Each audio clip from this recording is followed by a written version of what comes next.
there was a little conspiracy controversy in the paper that they filled these water buffaloes. Now they filled it with water within the affected area that had been flushed. So just because the area had been flushed doesn't necessarily mean that the contaminant wasn't in the water, but they were using that water at the distribution site, so they were essentially distributing water that had, some level of the contaminants in it, and somebody got wind of it, so they found out, and they said, oh, okay.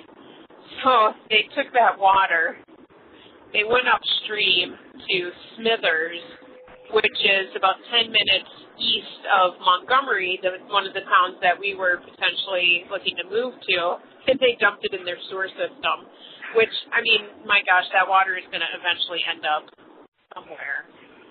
Anyway, that's just an example of the management flaws that had happened. I don't know. I guess at this point we're kind of waiting for them to lift the ban off of the pregnant women, and they'll do that when every one of their testing sites reads non-detectable. And I don't know what they're using as their non-detectable level, but it's either 0.05 parts per million or 0.01 parts per million. And I kind of have a feeling it's the former.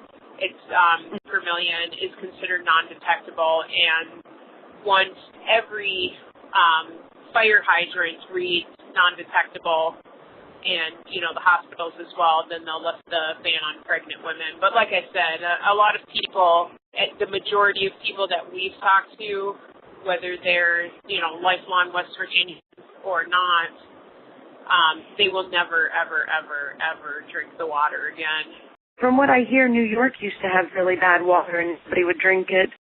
I was drinking filtered water, and everybody yelled at me, what are you doing drinking filtered water? New York City has the best water on the planet. It is so delicious. It is so good. And it's something that New Yorkers are proud of.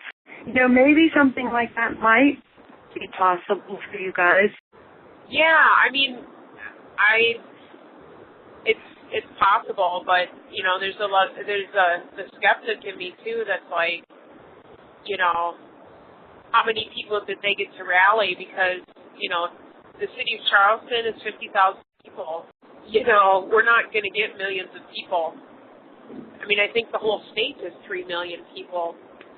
That was high. I was high. The population of the entire state of West Virginia is 1.8 million.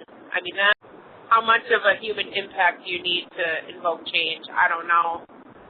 Well, and, another thing that's been brought up, too, is the dynamic of the economy of the state. It's coal mining and working for the state. Really, and then, you've got your little industry, working at grocery stores and, I guess what I'm trying to say is there's not a whole lot of industry in West Virginia other than, tourism is, there's coal, there's state government, there's government, at all levels, and tourism. Jeff and I are part of two of those, part of government, or I'm part of government, and he's part of tourism. I don't want to be negative about it because there are citizen action groups that are forming as a result of this. And, we plan to attend a town hall meeting on Monday that has to do with the water situation. And we will support the Friends of Water Citizen Action Group any way that we can because we feel, if we want something to change, we have to get up and do something as well. And the more people that come together and, kind of think of ways to improve the situation. And Jeff has been sending emails to our local representatives and to the water company and, offering some solutions that he thinks will help gain trust from the water company. And so we're doing what we can to, try to get some change and improve the quality of our water. So, all we can hope for is that the whole movement attracts like-minded people, and that,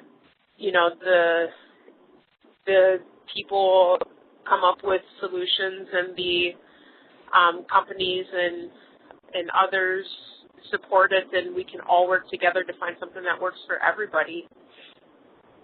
But so all we can do is just band together and try and, do what we can do, and we'll see what happens. It is a little sad for us because, when we moved to West Virginia, and to a certain extent, we still do think this. It is such a beautiful state.